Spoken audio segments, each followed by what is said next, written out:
It's probably just some miserable bastard, in their own lives and blah, blah, blah, blah, blah, like, and just getting really kind of crazy about it and not really dealing with it. Yeah. Because it's not so much to do with whatever adversity they're presenting. It has everything to do with my response, which presents the greater adversity in my own life. This is Way of the Artist with Brandon Colby Cook and Evan Schulte. Identifying your blocks and demystifying your struggles so that you can claim your own path and make your life a work of art.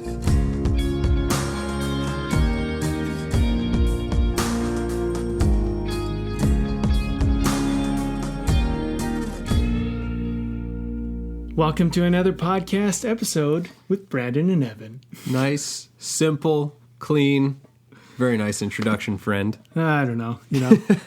Sometimes it's good not to be weird. Yeah, sometimes you Although just that was kind of weird, trying not to be weird. Okay. Okay. And then it got weird. Anyway, we're talking about the gifts of adversity, which is an interesting play on the word adversity, which we're going to get into. We actually discussed a while back if adversity was a law that we wanted to cover. And we ultimately decided against it. But adversity still does play a really big part in artistry. And I think what I'll start off by saying is this. Creativity is often born of adversity. So expression, identity, your ability, who you think you are, is most identified, most likely, through your adversities.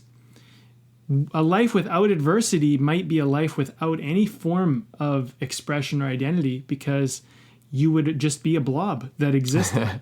So adversity in some ways carves us into who we are and what we are and what we do and what we create. So it's a really wonderful thing, and maybe want to help evolve our relationship to it over this talk. Mm-hmm. And one of the things that you had brought up before we began was this idea that, and this is something that has been studied now at this point, and you brought this up, which is that we are not actually wired to go for happiness. And I think this is an important point to say off the top here, is that we're not actually wired to pursue happiness, but that's very much the way that a lot of us function. But we are actually more so wired for growth. We are wired in this life to pursue growth, which is kind of an interesting proposition and has a lot of very interesting implications, especially in how that is related to adversity. Mm-hmm. Because growth really does not occur without some sense of adversity. And that might seem like a really gloomy and negative proposition on its surface, but I don't believe it's actually that way. I think that there is a way that we can embrace adversity that creates a lot of fulfillment and a new kind of engagement with what we do in our lives and just with our lives itself. Mm-hmm. Yeah, I think, adversity is a topic we actually get into in the timeless storytelling process. Mm-hmm. Because in story, without adversity, what's the story? Mm-hmm. So in some ways, if you think about our lives and who we are and our character and identity and who people are and how we relate and whatever story you ever told your friend, even at the bar the other night, there was probably some form of adversity. Whether you identify it or not, that's actually in many ways the basis of which held the story up. And so adversity is this kind of interesting thing because in our culture, in our society right now, we have an adverse relationship to adversity. Mm-hmm. But not understanding why. Because here's what I think. I think what happened was the byproduct of happiness, the byproduct of endorphins and dopamine being released into your brain and this type of thing felt good. And we go, I like that good feeling. That must be the point. Yeah, more of that. More of that. And so then we tried to basically streamline the dopamine euphoria feeling. And we go, well, if I cut out adversity, I can get it easier. We weren't realizing that in our attempt to cut it out, we actually cut it out itself, because that's the problem. Like, it was a byproduct in many ways of the adversity. But you remove the adversity, all of a sudden the dopamine, the euphoria feeling cannot be as heightened or as great, and it gets less. And so then what ends up happening is you get into all sorts of other symptoms, which is substance abuse and things like this, where people go, oh, well, if I just do this, I can get it. And what happens is eventually the adversity of that is gone. And then there's also, it's just a perpetual thing. Chasing happiness is this weird thing that actually just leads you to almost like an emptiness, which is where I think, big bomb here, why there's so much depression. It's weird because you chase the thing that actually ultimately only creates depression. Yes. Yeah. Yeah, and I've heard it proposed by different philosophers that, yes, they haven't necessarily phrased it as happiness, but the pursuit of pleasure, which is kind of the same thing. The pursuit of pleasure and making that our solitary focus is a little bit misguided, understandable, but a little bit misguided, because we create all kinds of ideas around what is a good thing. What is... It takes us out of the present moment. It takes us out of really experiencing our lives as it's unfolding, because we constantly are weighing everything against our past experiences, right? And so we become disassociated with what is occurring right now. We make things wrong that aren't necessarily wrong. I think that this is an important thing to say about adversity as well. It seems to me that there are actually different forms of adversity. There are forms of adversity that are necessary, and there are those that are unnecessary. And I think we're going to try and unpack a little bit of what both of those might be. In some ways, even the unnecessary adversities have a necessity to them, because we go through them, we look at them to discover, oh, I don't need to continue to stress, to worry, to whatever about these kinds of things. And in that way, we learn and grow as a result of it. And then we don't have to face that kind of adversity in our lives anymore. Yeah. But there's also this kind of adversity that is essential to our continual evolution, and that byproduct of I guess perhaps happiness, but I think one of the more popular expressions today is well-being. How adversity actually helps us to find a sense of well-being. And as like, just to provide an example of this, coming from an acting background, right? And it's something that I just enjoy, love doing so much. But within that thing, I face a lot of adversity with it. There's coming to grips with the story, the themes, it challenges me to understand something more than I knew before. Right. It challenges, and maybe this is perhaps part of why people really love acting, for those who really love doing it. But it challenges us with every single role that we play. It's just like, it challenges my humanity to say, like, okay, like, how much can I relate to this? How much can I understand this? How much of this is outside of my own realm of experience? And how much can I touch upon an experience that I've never necessarily personally had myself, but to touch upon it, to understand it, and to become perhaps a better person as a result of it, to open up my own humanity through learning about this other person and through this story that we're telling.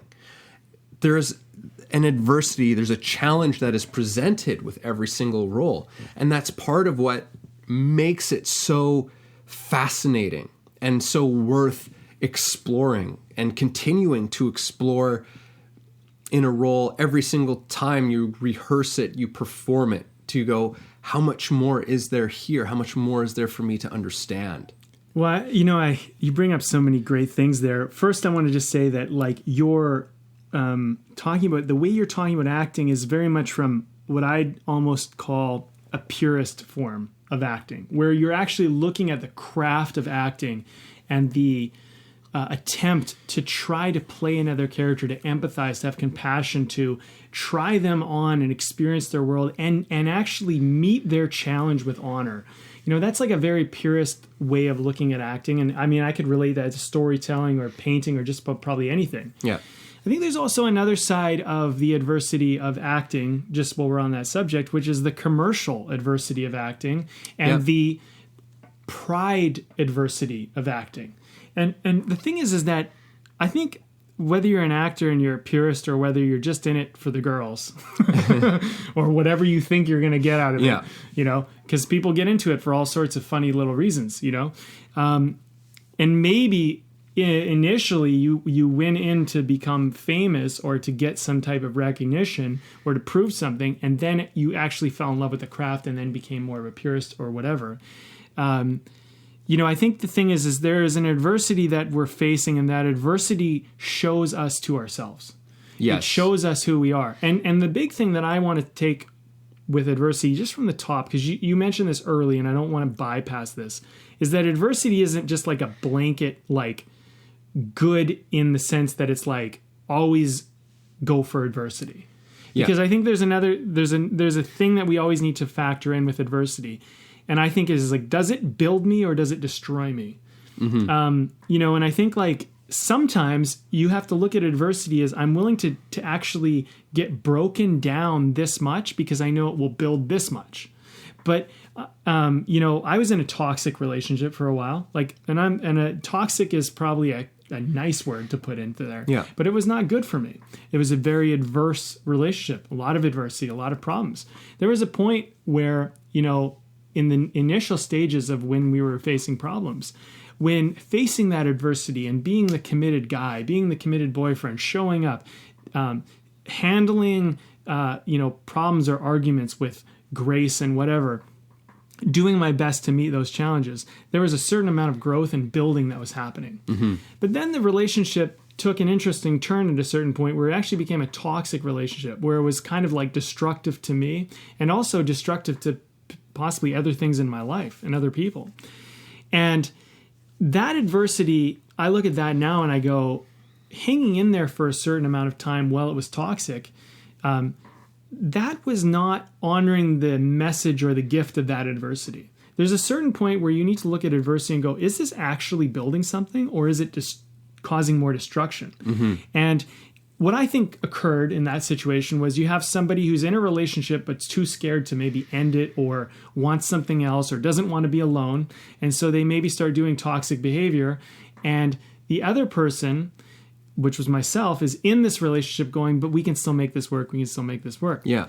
And so then what ends up happening is that person wants to leave. And by chasing them, you almost give them more permission for toxicity. And at a certain point, there is, I think, with adversity, and I think we should bring this in, is the point of surrender. When you recognize that something isn't working, and the adversity is a message to go another way, try something else. But sometimes adversity is push harder, be more consistent. But that's the hard part. That's where we need to learn to tell the difference. Yeah, and I agree with you. And I think that there is perhaps an inherent nature of both creation and destruction within adversity. Yeah. I think adversity poses us with both of these things. Like, we're going to create something out of this, but something's also going to be destroyed out of this. And eventually it will teach us the lesson, because even in your story about this toxic relationship, there was the sort of the solution, if I can use that word.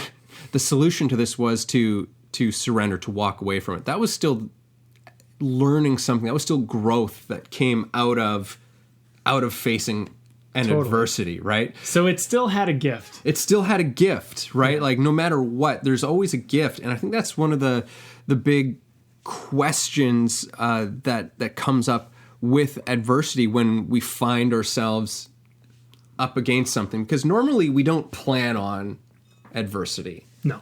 We don't plan on stuff to get in our way. We usually plan on going in a direction. This is how it kind of relates with vision. In a way, it's like, okay, well, I want to head in this direction. I want to create more of this in my life, have more of these experiences. And you set down that path, and and the adversities just are going to come up. That's just what happens. So it's really taking a look at whatever is presenting itself and saying, what is the adversity that you're facing teaching you? Mm-hmm. What is this teaching me right now? Because sometimes it's teaching you something that is necessary to going to that place, to heading towards that goal, that vision, whatever it is that you've set for yourself.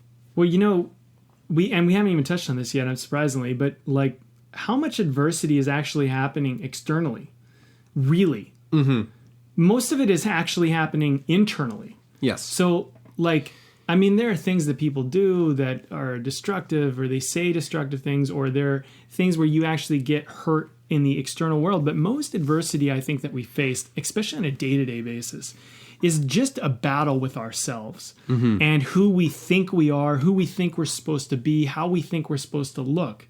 The social pressures and the adversity of trying to fit in and be an acceptable person in society and, maintain friendships, relationships, positions, stuff like that. There's the actual part of that, but then there's the actual part of us inside and how we feel about that. Mm-hmm. And I think a large part of adversity, why people avoid it, is because we're so out of touch with ourselves and so out of touch with our feelings that we make excuses. We try to say, oh, well, it's this person's fault, or it's that thing, or I don't like the way they do this over here. What if you just stopped and went actually what's happening is I feel this way. Mm-hmm. And I don't know how to deal with this feeling I'm having. I feel angry, or I feel scared, or I feel sad, or I feel hurt, or something other than happiness. And I don't know how to deal with that. Because if you think about what is the antagonist to adversity, in some ways is happiness. Because if you try to get happiness without adversity, you try to cut out that part of the process. You don't understand that the happiness stands upon the adversity. So what if adversity is feelings of sadness, anger, hurt, stuff like that? And so your unwillingness to feel hurt, anger, sadness is the very thing that stops you from not only facing adversity, but actually getting happiness, because happiness is in juxtaposition to other feelings. Mm-hmm. And this brings up a point where, for me, a very important point on this topic, and also one of the reasons why I wanted to talk about this was some ideas that I recently have been going through this week. And one of them was choosing to face our adversity and how important it is for us to choose to do it. And whatever that is, even if that is walking away from a relationship, sure. It's that's still facing it in a way. That's a choice that you make in the presence of adversity. Right. Right. So choice is such a huge element to this, the law of choice, because we find so much strength and power there within choice. For me, choice is one of one of our superpowers that we're given, maybe one of our only real ones that we have, is how do we respond? We always have control of that. It's one of the only things we have control over. For those of us who, and I'm not saying I'm on this side of the coin, but for those of us who don't believe there is choice, they believe everything is predestined, that we only experience choice but don't really have choice. At the very least, choice is an experience of self. And at the very least, even if you are predestined, your experience of yourself is still something you get to kind of decide the experience. So even if you were always going to make that choice, choice is still you experiencing yourself. Yeah. So we can go back to the law of experience. It's a funny little rabbit hole. But yes, there are And I don't know for sure. Yeah, no, I like that you brought it up. And, I can't say for sure. I don't know if I necessarily know or any of us can say whether that's true or not. But to me, it seems kind of like, well, it's unimportant because no matter what, like a choice has to be made. Yeah. Typically in the face of adversity and if a choice isn't made, it will be made for you. Exactly. And because suffering occurs when we remain in the adversity. I think when we make a choice in the face of adversity is when we move out of suffering, is when we start to, we just create movement, right, as it were. So I think that's, whether you agree with that philosophy of it's like, well, no matter what, if you think it's all predestined, then you were destined to make this choice, but you still had to do it and have to do it in this moment. Right. Right. And that does have implications for how you are experiencing your life. Where are we heading from here? Well, we can parallel this into a few things. I mean, I like analogies. I think they're a great way to like help comprehend some of these complex ideas, which seem simple but are complex. If you walked up to a locked door and, maybe it's your house and you realize you didn't have your keys, you might look and go, okay, well, what are my options? I could look for my spare key. I could call somebody up to get another key. I could go through a different door. I could climb through a window. I could call someone to potentially help me. But that adversity you faced would give you a variety of new options and ways to handle this situation. Plus, you would have learned, well, check your pockets or your purse or whatever before you leave to make sure you have your keys. But here, let's take this example a little further. Let's say you wanted to get into your house and you walked up to a wall and you couldn't get through the wall. I mean, there's a part of you that has to go, this isn't the way in. You know what I mean? Mm-hmm. Like, I could break through this wall, but there are easier ways to get into this house than through this wall. And I feel like some people face adversity like a wall and they go, why can't I get through this wall? It's like, because that's not the way in. No matter how you spin it, no matter what you do, the amount of destruction that would need to occur for you to get through this way is too great. You might as well, with this adversity, look for another option, which is maybe another way in or another way around. And the way you want to go, this is not a way. You know what I mean? So I think part of adversity too is us recognizing that sometimes we're at a door or a window or an option, and sometimes we're not. Yeah. And then recognizing the wall is a powerful moment where you realize that this is just not the way for me right now. This is not the way in. But every now and then there might be a time and place where you're facing a wall and you say, you know what? I can actually blow through this wall. Sure. And because sometimes maybe that's the right choice. Sometimes it's the right choice. Sometimes that is the best decision. But I think it comes back down to this thing.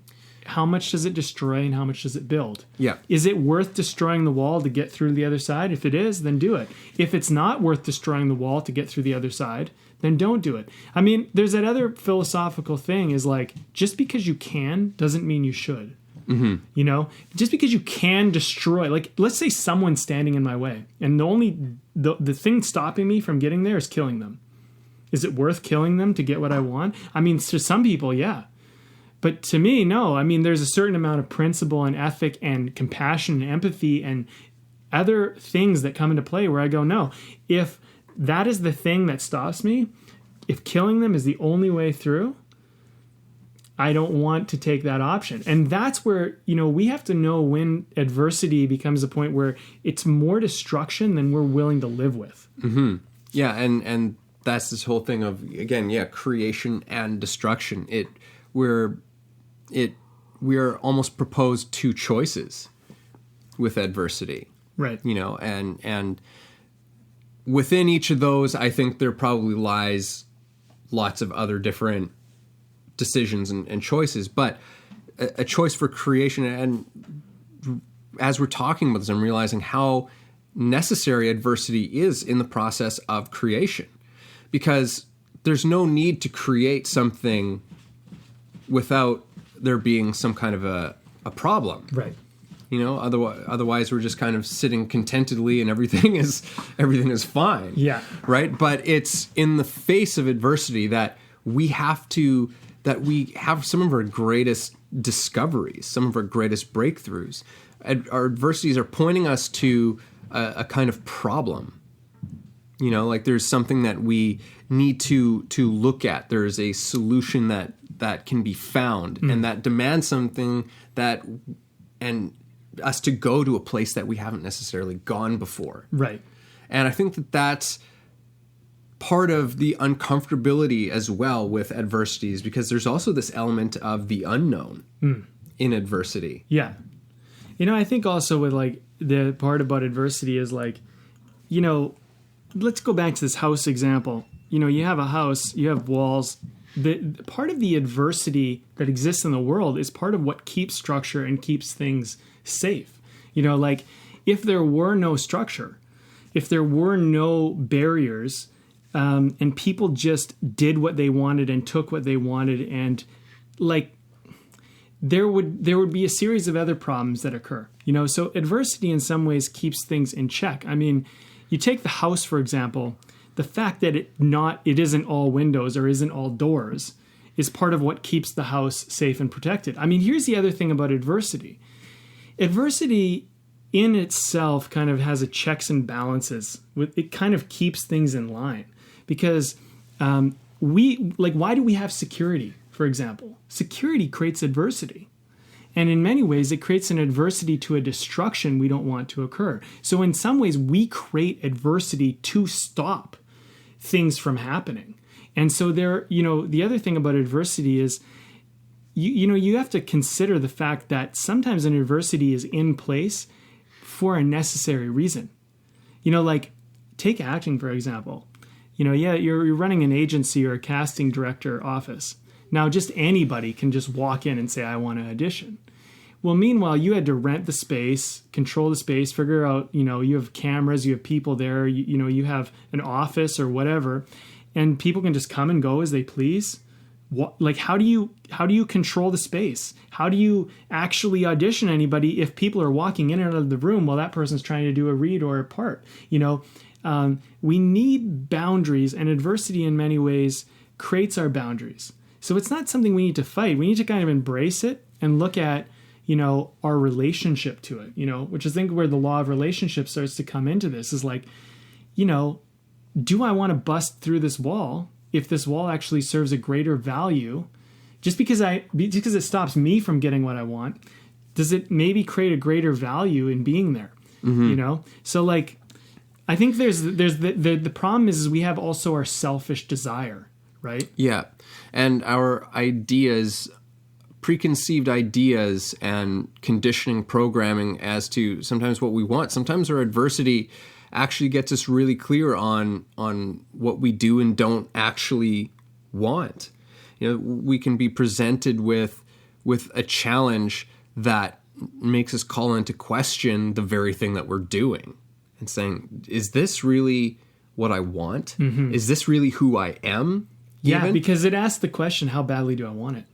Yeah, that can definitely be one of the questions it poses, right? But sometimes I think it can also be the question of, like, is this who you really are? Right.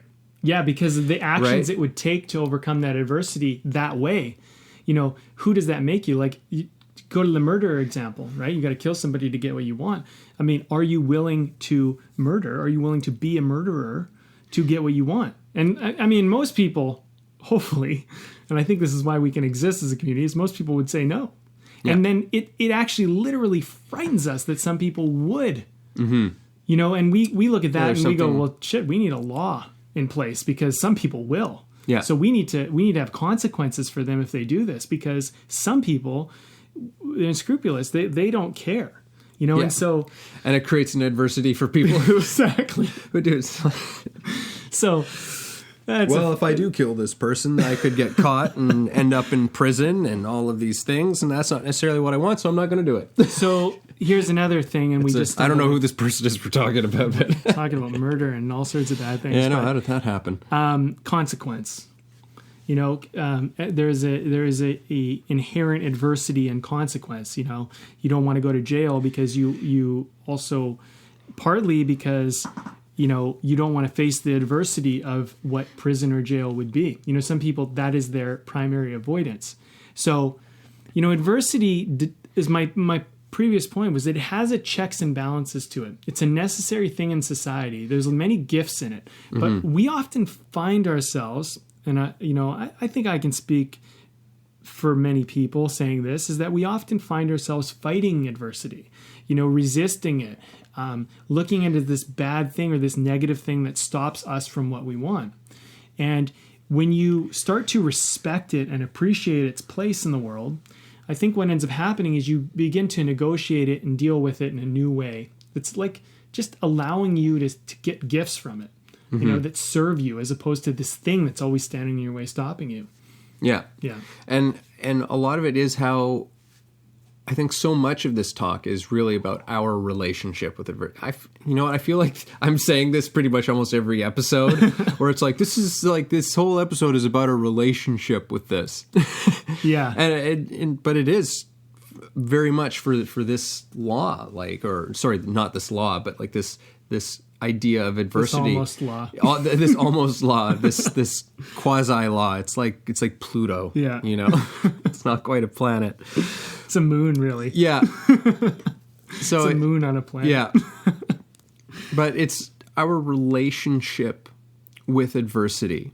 And, we all have our different things. I remember this was some time ago. I was trying to work on, on a website for my school, and I hit this roadblock with it. Like, there was something that I was like, okay, I planned it out. I'm like, I'm going to sit down at, this time, and I'm going to just work on this, and I'm going to get this thing done.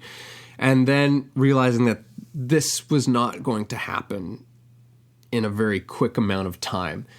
And I started getting really irritated, really agitated, which is kind of because working with that kind of thing is something that can trigger me a lot. I don't like spending a lot of time doing web development stuff. It's not my area of strength. I don't really have a particular interest in having a skill to do that, but it's necessary.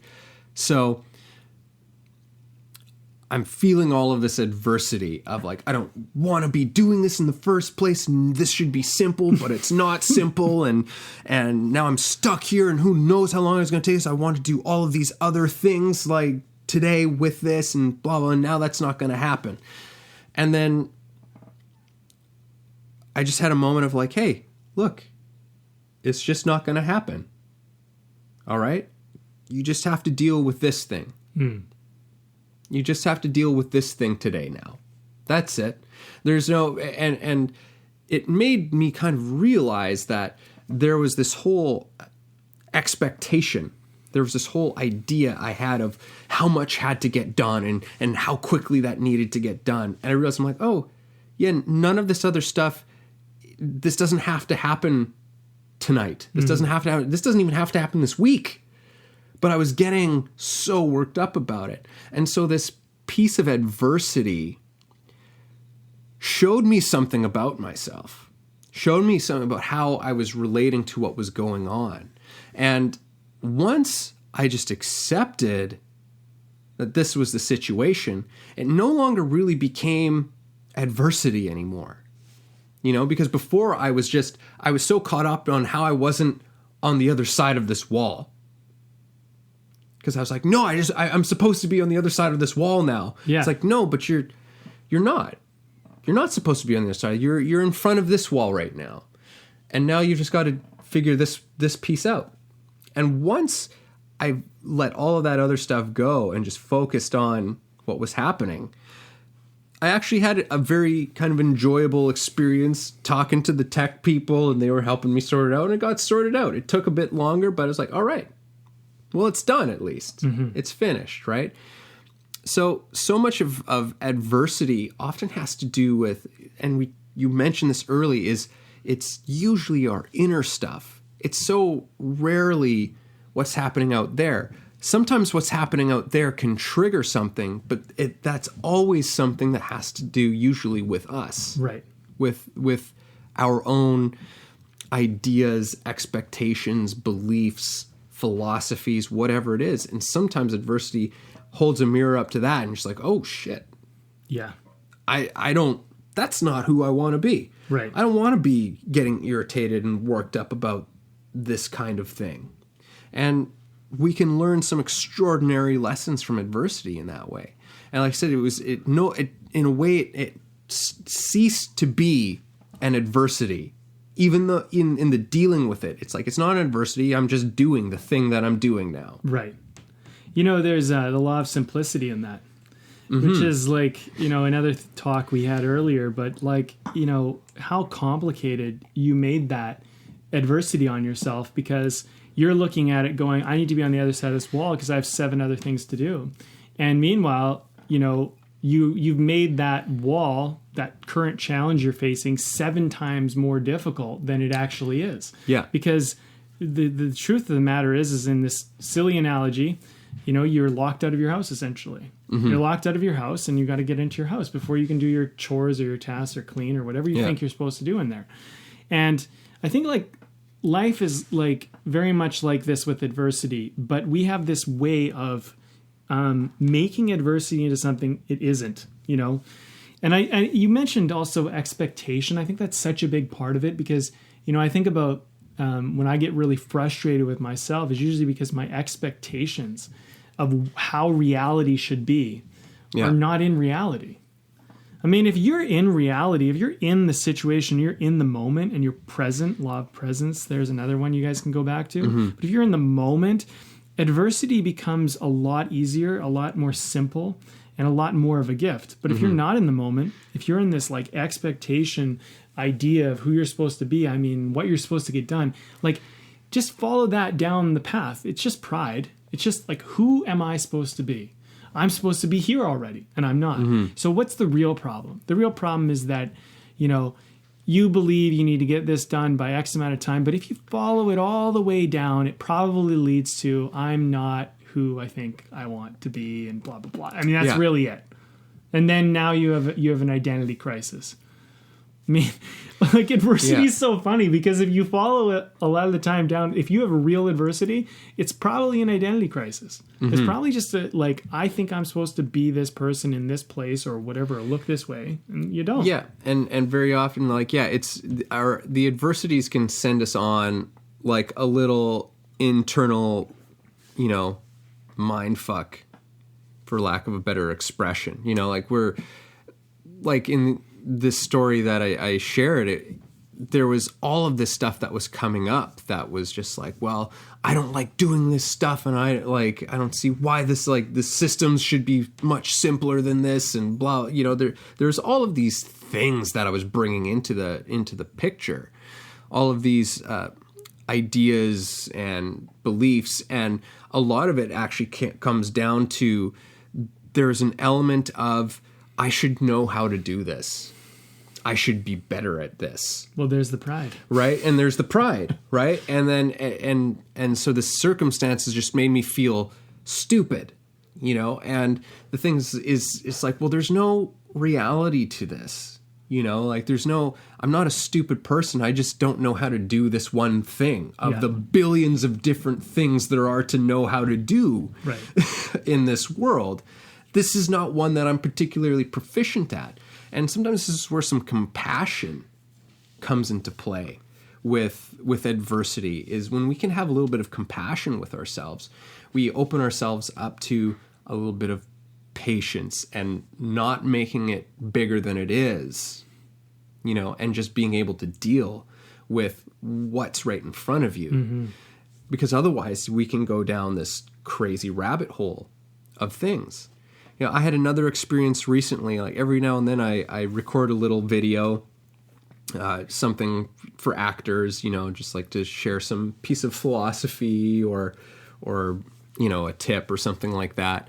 And so when you put yourself out there, the age that we're in, you're going to get people who comment. So somebody I didn't know left a very trolling comment for me, just criticizing me. They did it in a very articulate way, without the use of profanity. An articulate troll. Yeah.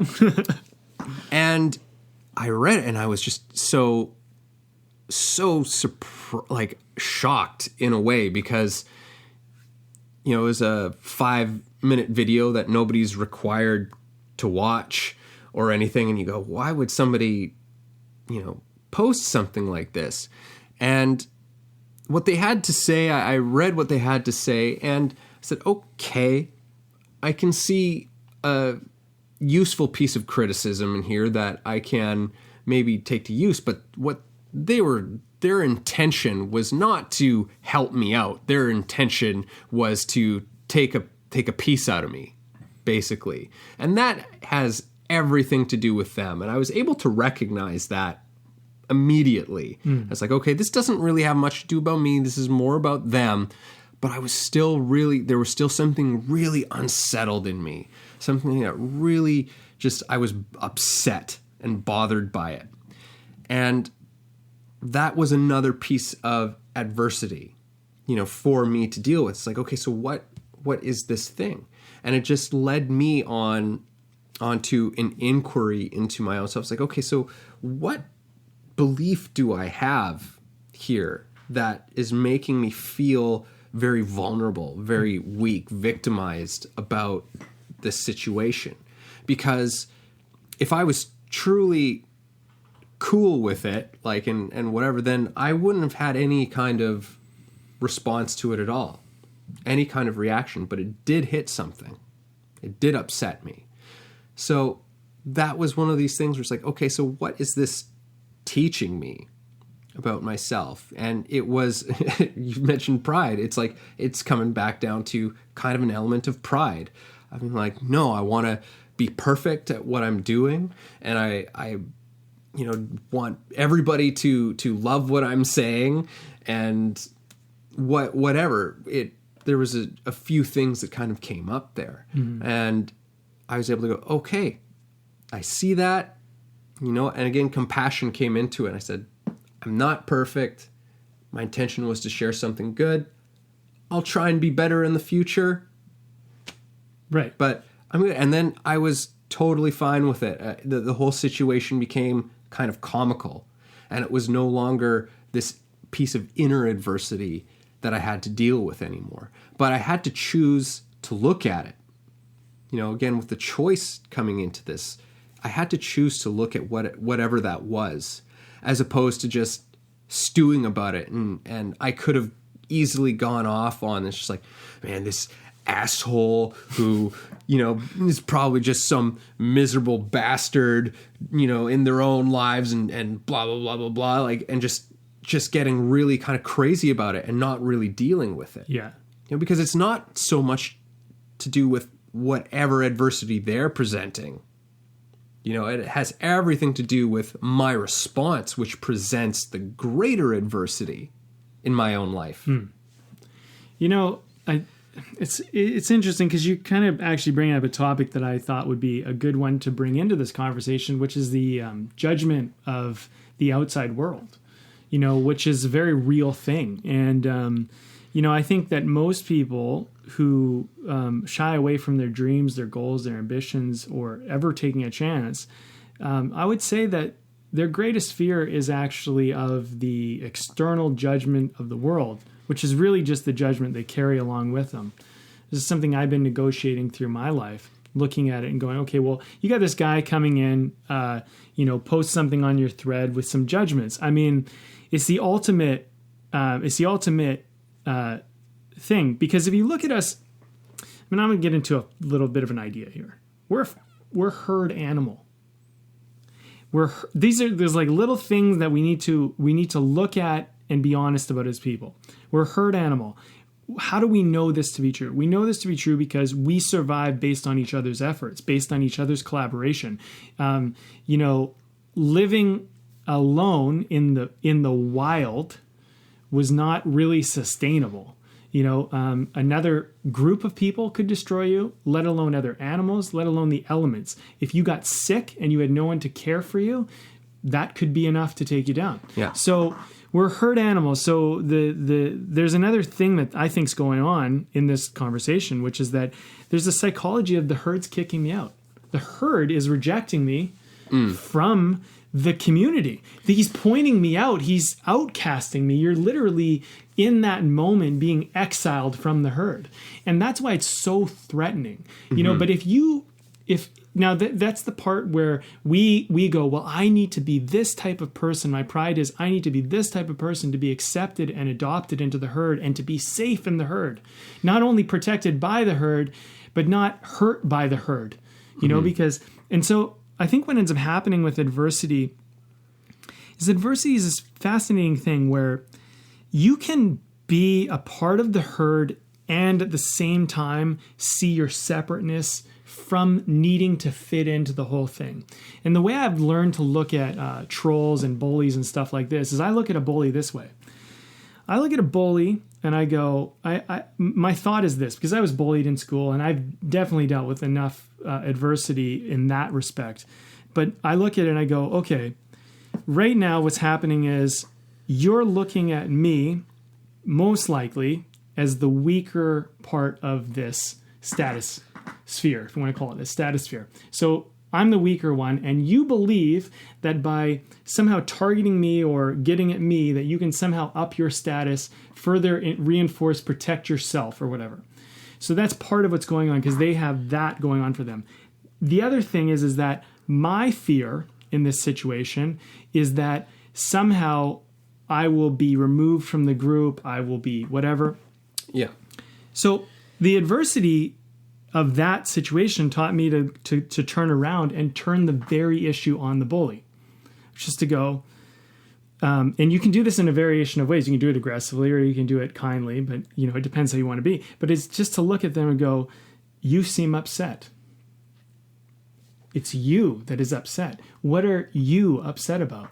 You seem to be having this experience. Mm-hmm. And keep putting it on them because what they're trying to do is they're manipulating a power shift onto you. So I just look at it this way. I go, so what I'm getting right now is that you're upset. They might say, you're a loser, you're this, you're that. I'm getting that upsets you. I'm getting that bothers you. It doesn't bother me, pussy, blah, blah, blah. Okay, great. So what, you, because the worst thing someone who feels weak can have is to have their weakness pointed out to them.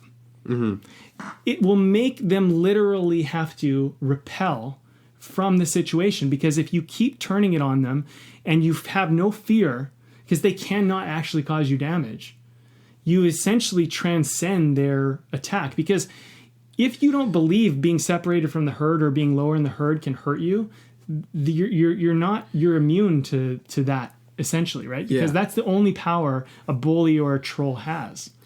It's interesting because in that you are presenting someone with a kind of adversity. Right. They don't like adversity. Here, I'll give you another perfect example. Yeah. Perfect example. Me, my best friend, and his little brother were walking back from the 7-Eleven at night back up to my place. We just got some candy. We were about 13, 14 years old. His brother was probably about 10, right? So we're walking back. This other group of kids, 3 other kids, all bigger than us, come up to us, and they basically start bullying us, pushing around, saying, give us your candy and all of this. And so we're like, we just got this. We're trying to we try to reason with them. We try to whatever. And then my friend and his little brother both give them candy. And then they turn to me and the guy grabs me on the shoulder and he tries to sweep kick me. He just sweep kicked my friends, by the way. Yeah. Sweep kicked them. And it was snowing, so there was like these banks, so it was hard to get away, right? Anyway, and he goes to sweep kick me and I jump it. And he goes to sweep kick me again and I just keep jumping it. And I jumped it about 3 times and he just gave up. It was really funny because he didn't take candy from me, and then they just walked off. They were happy enough taking candy from my friend and his little brother, but because I showed adversity, it became too difficult, and he left. Yeah. Okay. There's more to the story, which is really funny, but or interesting. But anyway, the point is that sometimes just a little bit of adversity is enough for people to actually like. This kid knew he was doing something wrong. And the fact that I kept saying no and not submitting to his sweep kick, which is hilarious to me, because I kept just saying no and whatever, he would have had to continue to raise his level of violence or his level of whatever. And some people will, but the thing is that there's a certain amount of adversity makes you identify yourself. So you keep you know, and I was actually reasoning with the kid. I'm like, I just kept saying, no, I just got this candy. I was like talking to him like a person. It was really, really weird to be 14 and doing this, but like he just basically left. So I think like there's a thing of adversity is like adversity can be turned in upon itself. Like you don't have to make it like against you. You don't have to make it this attack is what I'm saying. Yeah. You know? How does this relate to like an inanimate object? Well, who's creating the adversity? Like that's where the pride, like we just demonstrated that your own pride made it more adverse than it actually is. Mm-hmm. Like what is actually happening? You know, what is actually happening? I mean, you know this better than anybody that I know is like the law of presence. What's actually happening right now? You know, are you really in as much danger? Is things really as threatening as you're making it out to be? Or are you just adding on a bunch of fears like, if I don't do this, then this will happen, and this will happen, and then I'll be this, and blah, blah, blah. Like, and this is where like, also the law of story comes into it as well, you know, because you start to bring all of these stories in the present. And you so often, the adversities that we face are, you know, they hit us right where we're vulnerable. Right. You know, and that is in many ways the gift of it, because the adversity shows us where we're vulnerable, and that's a great thing. That it points us in a direction. It's just like, hey, right there, yes, right there. There's a chink. There's a chink in your armor. Yeah, and there's nothing wrong with that. It's all it's being asked you is to be addressed. Right. Take a look at what this thing is, and if we can have just the presence to deal with whatever it actually is, to just say, it's like, okay, well, what literally has to happen right now, or what is literally going on right now, can sometimes be a helpful question when we're going through kind of a crazy mind thing that can happen when we face adversity, because it hits that vulnerable spot, and suddenly it's not just about that thing. It's about everything else that's ever happened in your life that's somehow related to this. Totally. Or however you've drawn a connection to it. It's like, this is just like, you know, when I was 13 and blah, blah, blah. And this time when this and this and this. And it's like, whoa, like it's crazy, you know, because it's a completely different situation. You know, completely brand new, and it does nothing to help the current situation. So we make often these adversities that aren't very big into really big ones. But sometimes that's what the adversity serves to show us, which is like, whoa, I'm making a huge deal out of nothing. You know, there's that saying, too, is how you show up in one aspect of your life is how you show up in every other. Mm. And I think adversity kind of can show us how we show up. I mean, you know, there's some people who, you know, what they find adverse, another person would look at and be like, how is that difficult? You know what I mean? Like, how are you making that difficult? But to the person who it's difficult to, if they actually could do it and they have the skill and the capacity, and they can't see, it's almost funny, because we're like, well, why is this such a big deal? But the thing is what we got to factor in and what they really need to factor in is that their internal world is what's making this a bigger deal. Mm-hmm. I mean, I think about, like, you know, guys who are scared to ask out a girl. You know, it's like, well, what are you bringing into this situation? There's a person and I'm going to talk to her. Like, what else is happening? You know, all this thing about, like, if she rejects me, that hasn't happened yet, by the way. Mm-hmm. If she rejects me, it means this. If whatever, my friends are going to think this. Okay, well, you know, all like, these meanings, right? First of all, maybe you need to identify your friends. Who are your friends? Like, if they're looking at you because you want to talk to a girl you like, or you want to talk to a guy you like, and they're going to knock you for doing that, then maybe you need to seriously look at your friendships. You know, maybe this is a symptom of a bigger issue. Mm-hmm. I think there's adversities that are symptoms of a bigger issue, and sometimes adversity forces us to look at the truth. You know, if I do something, if I fall and I stumble and all my friends laugh at me as opposed to pick me up and help me out and say, hey, are you okay? Maybe I need to reconsider the type of people I'm hanging out with. Maybe that fall, that trip, that struggle is actually showing me something else in another area. And I think adversity it's just got tons of gifts in it. And if we just had a different relationship to it, if we didn't look at it like I'm not perfect, I'm flawed, it means I'm going to get kicked out of the herd, it means I'm the least powerful, the least strong, the weakest, or whatever. Yeah. Or whatever it means. We didn't make it into this big thing. We could just look at adversity as like, okay, well, I did this. It didn't work. I'm trying this. Okay. And I'm growing. I'm advancing. I'm figuring it out. I mean, the other problem with being a herd animal is what we are, is that we live by other people's judgments. We kind of need to. Here's the thing. We kind of need to because there's a kind of function. There's a function to it. Like when someone's acting weird and they're doing something that's inappropriate, the herd goes, that's dangerous. And for good reason. Because if someone's doing something that is different than what we normally do, we notice. Now, noticing is whatever. We need to identify, like, okay, if this thing's different, is it of danger to us or whatever? But some people see different, period, and they go, ugh, different. Yeah. But it's like, get out of here. Exactly. But here's the title of this Way of the Artist, right? Your way may look different. So now, are you not going to walk your own way simply because it looks different to other people? I think the question is, you have to ask, if I walk my own way, is it building more than it destroys? Mm-hmm. And is what it's destroying, am I okay with what it might destroy? Yeah, because sometimes there is an important element to destruction.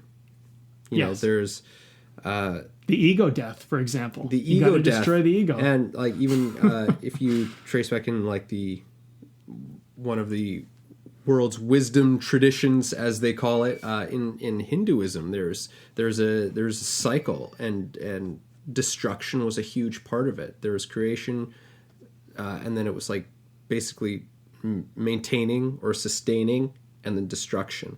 And this was kind of this circle of life and how it goes. And the destruction is an equally important thing to the whole process, just as important as the creation, because sometimes to create something new there has to be a destruction. Just like in some of the examples that we shared, personal examples we shared, there was the destruction of a belief or a value that I had been carrying around with me that was required in order for me to move forward, and I was better because of it. Right. So it's not something to be feared, destruction, if it serves a better purpose. If the destruction of something is going to create, I guess, a greater well-being and harmony, I think it's talking about building and destruction is important, because we pointed out in the beginning of this that like the purpose of people is to grow. Mm-hmm. The purpose and the way we're going to get the byproduct of happiness and fulfillment is through growth and, expanding ourselves and meeting up to our challenges and, whatever.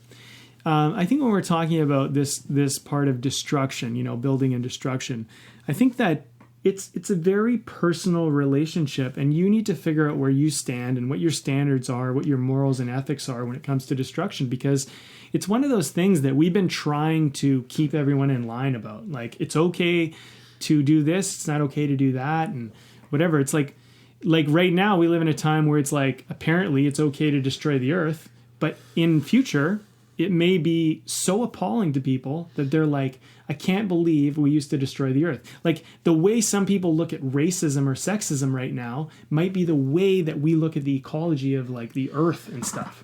Yeah. Right? But this is where we're in, and you need to negotiate where you sit on these things. It takes critical thought.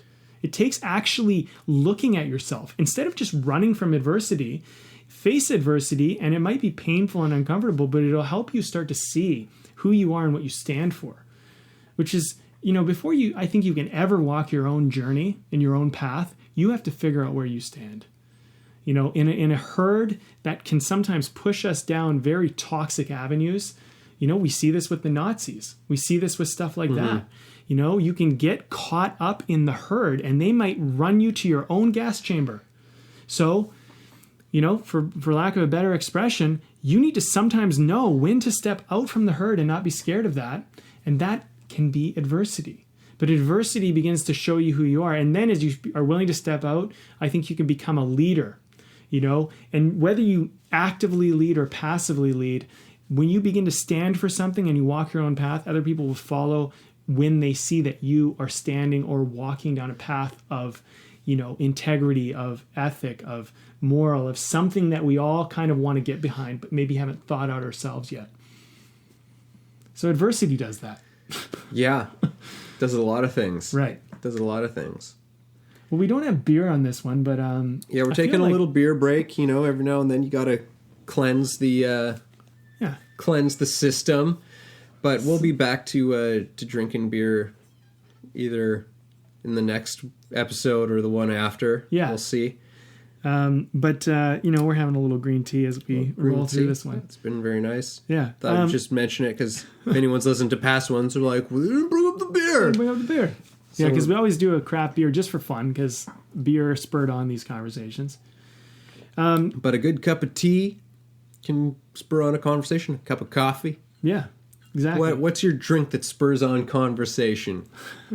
Exactly. Coffee has spurred on many conversations for me. Oh, yeah. But, I think also, and I think it's important to mention, it's maybe a little bit off topic, but I think also, you don't have to drink.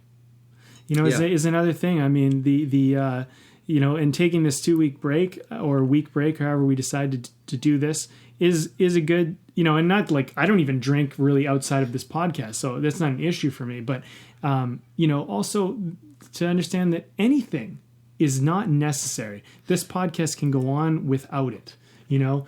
Everything can go on. We don't have to be dependent on anything. I think sometimes, we can create our own rules which limit us. And, sometimes adversity is about being able to break the rules or bend the rules or think outside of your structures. Mm-hmm. But it does create structure. It's a wonderful thing, but also it's yours to negotiate. Yeah. Yeah, I think it still goes both ways with that, where it's like adversity both creates structures or breaks them. Yeah. Depending on whatever is required for it, right? And that's why I think there's no set rule, and we're never really trying to propose any set rules with anything that we say here. We're just proposing a concept. And then with that, it's up to your own faculties, your own experience, your own presence to look at whatever is in front of you and decide what the best course of action is for you, and to make an empowered decision in that way. So adversity gives us this thing of it's like, oh, okay, this is teaching me a structure. This is teaching me a way of going things. Great. You move through it. This adversity is teaching me that, you know what? This wall's just got to go.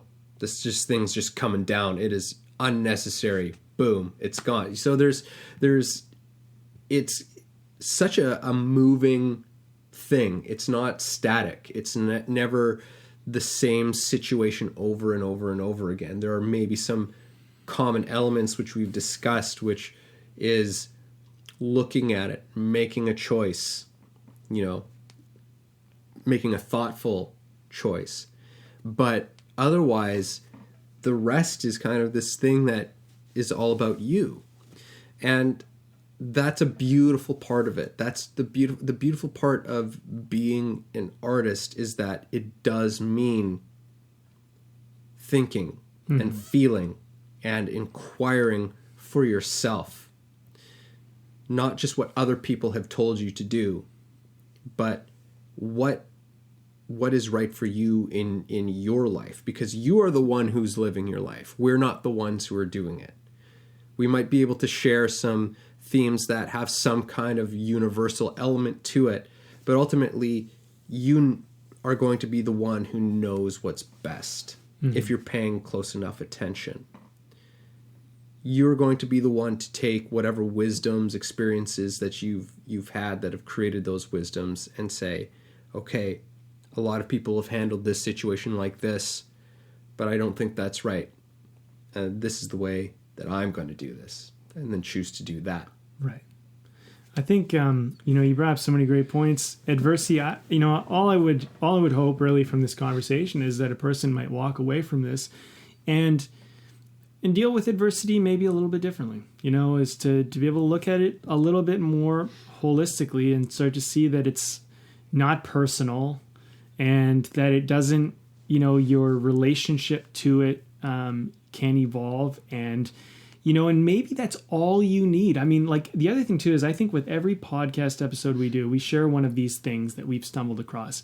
This could be the missing link for you. This could be the thing. You just had a weird relationship to adversity that meant too much about you, you made it too personal, you made it too complicated, and all of a sudden you listen to this and you go, oh, it's pretty simple. It helps me grow. Growing actually allows me to feel more fulfilled and happy. So anytime I feel adversity or face adversity, I'm going to look at it with these tools. And that might be it. That might be the turning point for you for all your hopes and dreams. Or maybe you have several other steps to take. We don't know. We're not going to know. But I think I look at each one of these episodes as a necessary step, but maybe you've already taken all the steps and this was the step. And so to honor it, I just look at it that way. I look at it as like, adversity is really, it's a gift. Mm-hmm. And if you look at it as a gift, you're going to respond to it differently. And that's cool. That might be enough. Mm-hmm. Just as you're speaking, I something that just popped into my head is that the funny thing is when we face adversity, so often we think that what it does is it makes us feel like we're not good enough, we're not smart enough, we're not whatever. But really what adversity is actually saying to us when we come up to it is you are better and stronger and smarter than you think you are.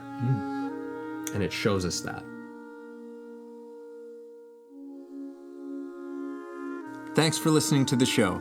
If you got something out of this, if you feel it improved your life or your journey in any way, please take a moment to subscribe, leave a review, or share the episode. You can also support us on Patreon, where we have tons of great bonuses. You are the ones that make the show possible and help us to thrive. Thank you for joining us.